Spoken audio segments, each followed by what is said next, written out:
Come get comfy, and then I can get started. I feel like you know that I'm nervous about talking about this, so you're... Okay, that's cool. Be my emotional support dog.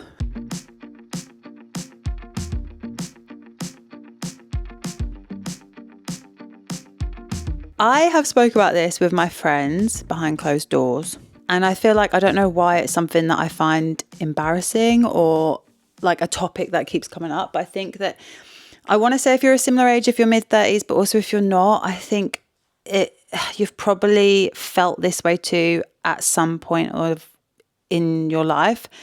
And it's actually the talk around career and changing your career and what is a failure if you're going from one job to another and what does that mean.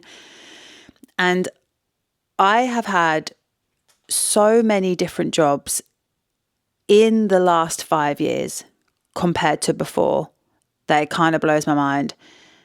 And it feels like that is the quote unquote wrong way round to do things.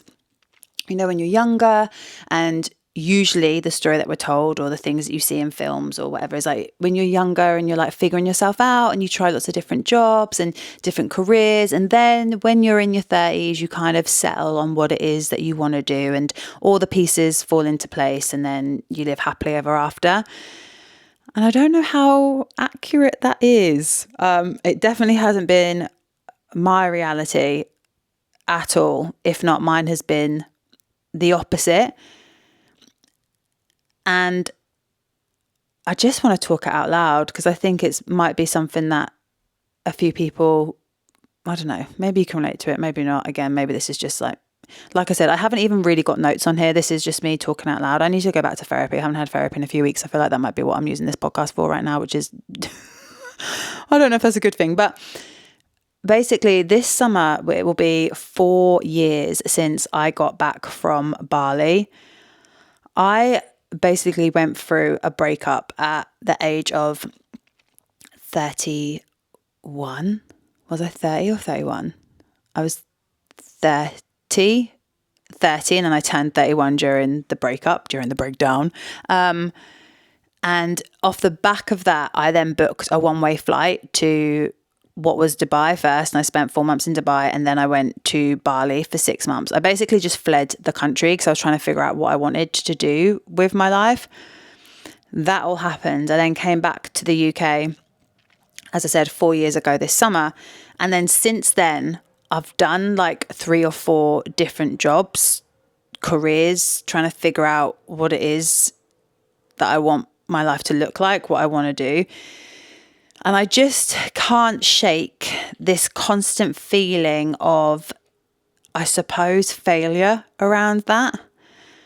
I know my logical brain knows that that isn't. I know so many people that have done so many different things. And when they talk about doing different things, I'm like, that is so cool that they've done X, Y, and Z. And they're like this, they're so creative and they're so fun or whatever. But like with everything, when it is you, it's like we can't always apply the logic that we have to someone else when it comes to ourselves, and we kind of see it differently or hold ourselves to like a different standard or think that we should know better or we should have things more sorted, or just we're basically just cruel to ourselves. We're horrible little bitches to ourselves. So the story I tell myself about me doing different things is different to the story I would tell myself around someone that I admired doing different things. And I think this comes from like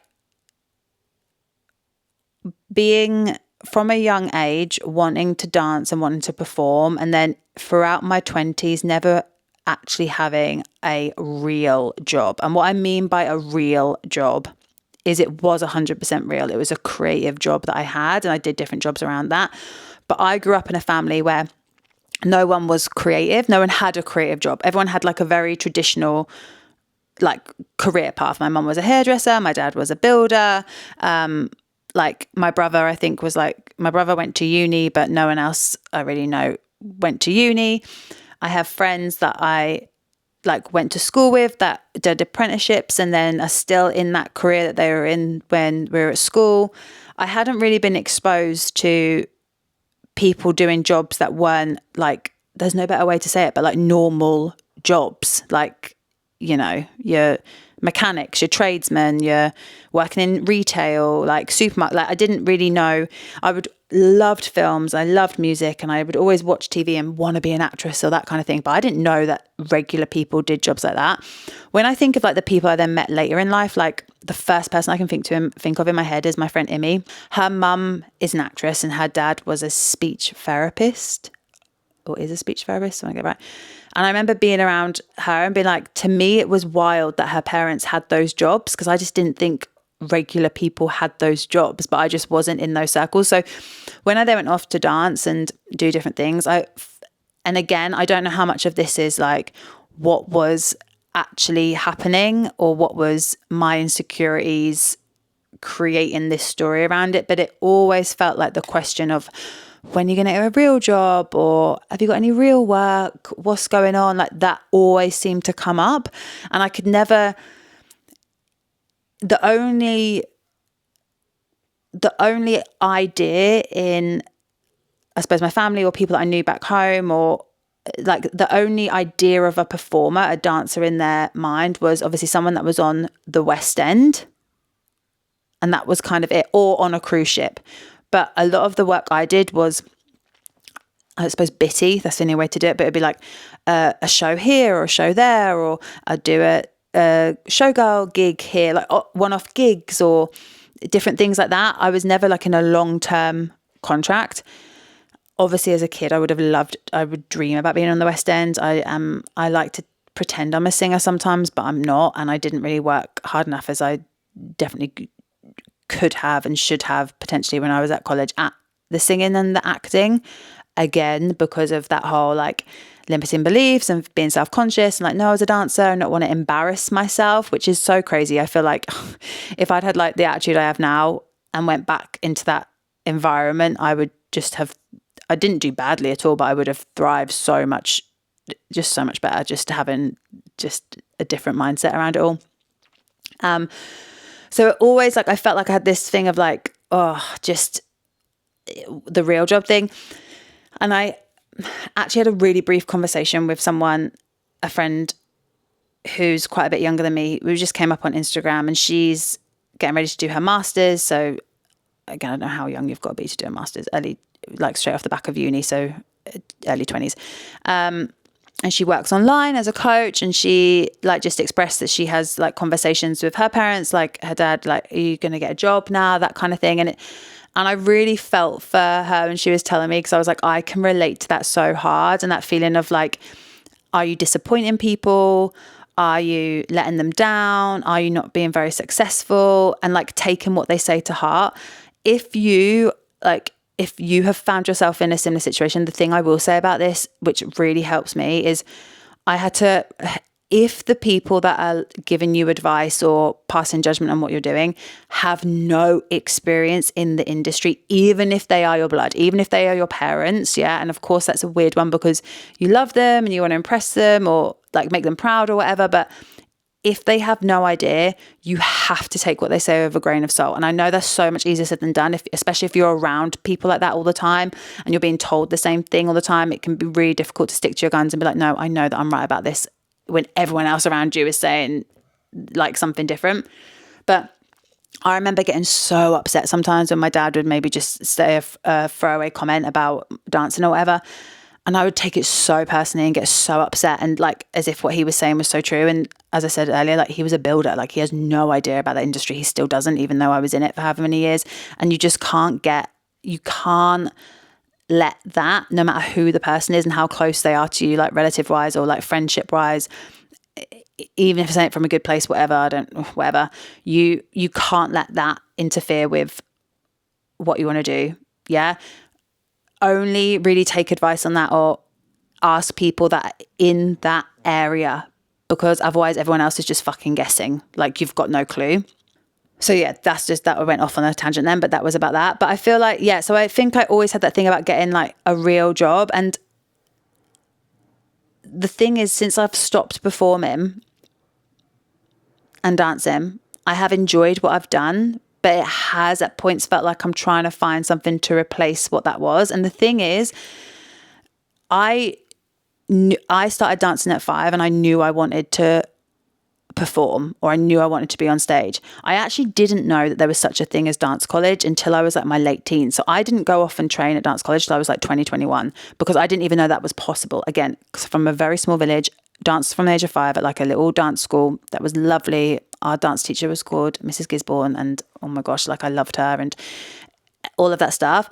But technically I was not a great dancer because I didn't go to like a more professional dance school at a young age. I didn't know it was a thing where you could have a job like that. And that's what I'm saying. Like my parents didn't know it was a thing. No one I was around knew that that was a thing. So I went through a phase like when I was at high school, like trying to fit in. Like I thought I really loved fashion. I loved clothes. I was obsessed with models. Like fucking hell, that was a disaster. And then was like, oh, maybe I want to work in fashion. Maybe I want to be a journalist. Like all my friends were a lot smarter than me when I was at school, or smart in a different way. They were more book smart. I was like, you know, when you have different sets at school, they were all like top set, and I was like not the top set. So I was trying to like do what they were doing. They were all going off to uni, and I was like, okay, maybe I'll go to uni and I'll do like journalism or whatever. So it was like little bits where I tried to do different things, but I was like, this isn't really gonna work. I got offered a place to do dance at uni, and I didn't want to. I remember going for what is it, like the audition day or whatever it is at Middlesex University, and they broke down the timetable for us, and it was something crazy, like you were going to be dancing like 10 hours a week, and I was like, what the fuck do you do with all the rest of the time? So at that time I was also auditioning for professional college, and then I went off and I did that when I was 20 years older after I'd done my teaching qualifications. So I did that, but I had what I don't think a lot of people do have, which is I knew what I wanted to do from a young age. So I knew I wanted to dance. That was all I wanted to do. So everything was about working towards getting to college. And when I was at college, working to get in the best position ever that I could be. And when I graduated, then working to get a job or whatever. And this whole career job thing, another thing I did just write this little note down because it's something that I was thinking. I used to tell, if anyone asked me what I did, I would always say I'm a dancer. Like I'm a dancer. That's what I am. But on reflection, like just being like realistic, looking back at it, the percentage of time I actually spent dancing and earning money from dancing was very small compared to the percent that I spent working, doing other things, literally living in a call center. When I was in London, there was a call center called RSVP, which I hated at the time, but looking back, it was so fucking jokes. I wish I would go back there for a week in a heartbeat if I could pick up the people that I was there with then, because it was just so funny. Because it was a 0-hour contract for basically all performers. Everyone in that call center was extra. Like, you know what I mean? Everyone wanted to be a star. Everyone was acting, singing, dancing, whatever it was, like on the side, like not even on the side. Like, that's what their career was. That's what they wanted to do. And then this offered us hours to work. And you could cancel your shift like as long as you forwarded them the email from. So if you got an audition, basically you forwarded the email and was like, oh, I can't come in today, I've got this, and there was no questions asked because it was 0 contracts. So it was so flexible. Also so easy to get around that. If you didn't want to go in, you could just fake an email, which of course I did because I hated it so much, which was crazy, like being at school. But I was like, no, I'll sort it out. I'll go and take a hostess gig instead or whatever. Anyway, but I actually spent more time there at certain points than what I did performing. But I would never say to someone, oh, I'm a what's the word even? Like, oh, I'm a call center worker. But I would say I'm a dancer. Like the dancer was like my identity. And then when that like shifted and changed, I taught, and then COVID came, and then I decided, yeah, do you know what I mean? Do you know what? I'm not going to really pursue performing anymore. And then this relationship breakdown happened at like the beginning of 2021, so off the back of COVID. And then I was like, fuck this, I can't stay here, I'm gone. So I left. And during COVID, I'd done like a PT course online, and because I'd started to get into the gym. And I'd done a nutrition course, and I was like, okay, cool, I'm going to be a PT after COVID. The relationship ended, and I had been offered a job in a gym, but I didn't want to stay living where I was. And I was like, fuck that, I'm not doing that. So then I ended up booking this flight and going off and whatever. And then fell into online coaching because I didn't want to come back. Oi. We've spoken about this, they're just people. Thank you for protecting me. It's very kind. I love you too, yeah. I've lost my train of thought now because Rogue was protecting me from the small children that were running outside, and then ended up falling into online coaching because I was like, okay, I've got these qualifications and I don't want to come back to England. How am I going to make this work? How am I going to make money? And then since then, it feels like I've not really intentionally chosen anything since.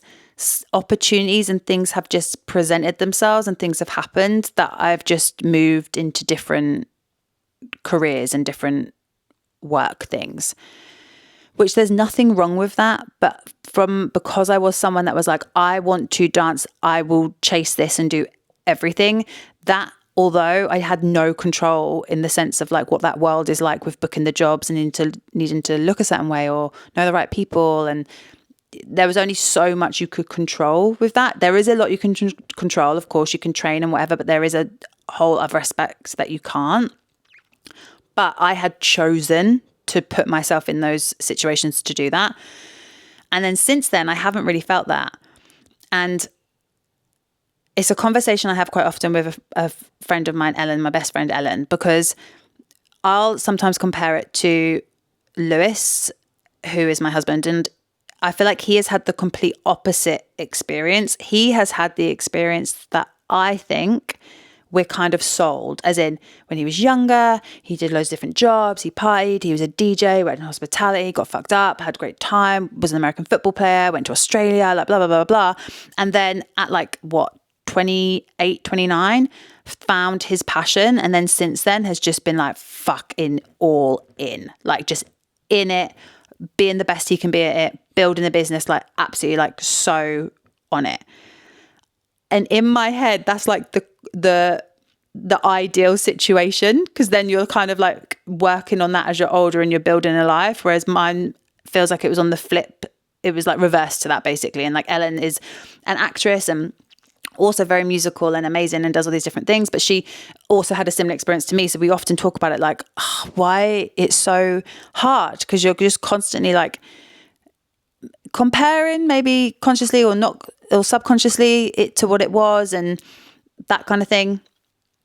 And it got me thinking, like,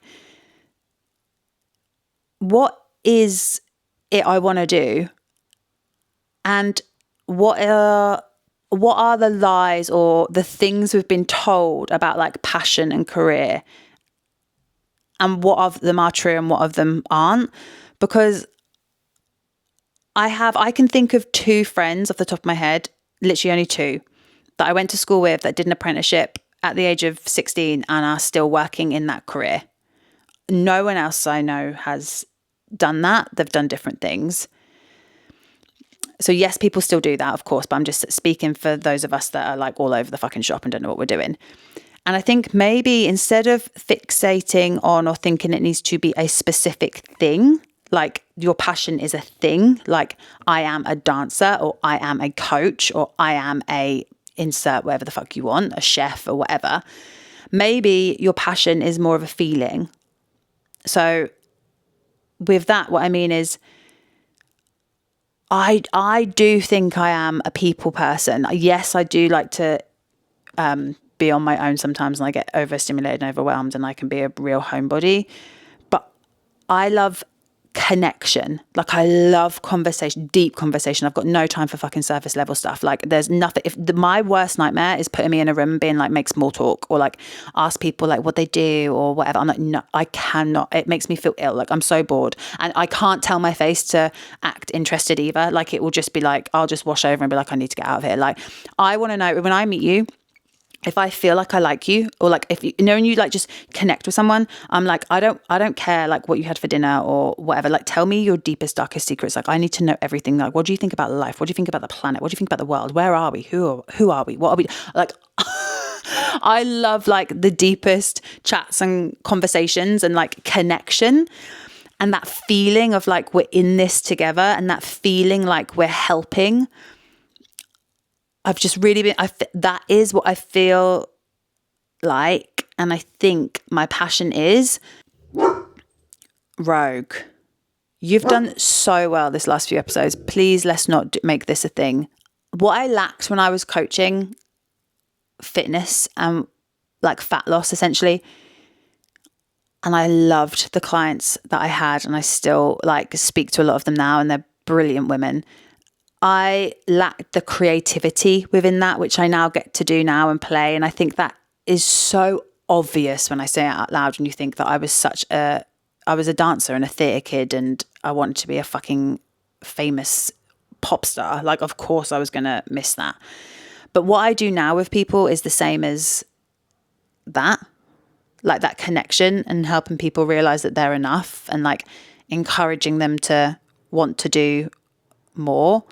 If you're relating to this at all, or you're feeling the same, like, oh, what is it that I want to do? Maybe instead of thinking of the job itself, you need to think of the feelings you love creating and the skills that you've got. And I think that helps massively rather than fixating on the job that you're going to do. And also, if you are then figuring out still what you want to do, like me, what it needs to look like, what you want it to look like, what the actual end thing is, you don't need to worry about the end thing of I am X. You just take that list of skills and that list of feelings that you like creating, and you look at your days, look at your weeks, look at your business, whatever, and you ask yourself, what can I do to have more of that every single week? And I feel like that is a more, for me anyway, is a more constructive way of thinking about passion without me then spiraling into the headspace of what is it, what have I done in my life? I haven't got a career or like a title of something. These are literally just thoughts I've had. It actually feels really nice to say all this out loud though. I think it comes back to the same thing, for me anyway, that I often think about, which is just fighting back against this idea of there being this perfect timeline and having to have things sorted or figured out by a certain stage in life. And it's not our fault that we have that, because we grew up watching people do certain things at certain ages, and that was the norm and that's what was expected and that kind of thing. But challenging those things and being like, well, no, how do I actually want to do things, and what do I actually want to do?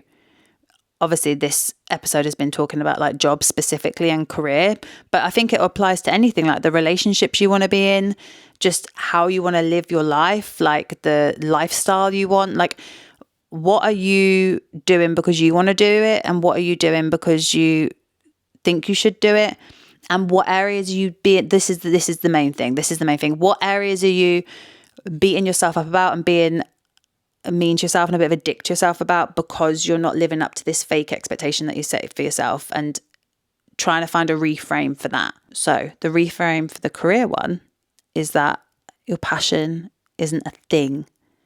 It's a feeling and something you want to create. And that can be explored and done through a lot of different job titles, because the job itself is just the thing you use to create the feeling and to do the thing. It's not the thing itself.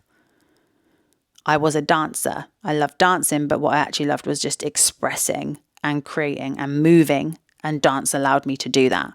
Let me know what you think about that. Let me know if you're in a similar stage. I would honestly actually love to know, because I feel like if you are feeling like that, the worst thing to do is when you feel like that and then you feel like everyone around you has got it together and you're that one person in your friend group that's like, I still don't know what the fuck I'm doing, and they're all really grown up and I don't know what's going on. So if you feel like that, you're not alone. Message me, I'm here. But yeah, like, subscribe, and I'll be back with another episode next week.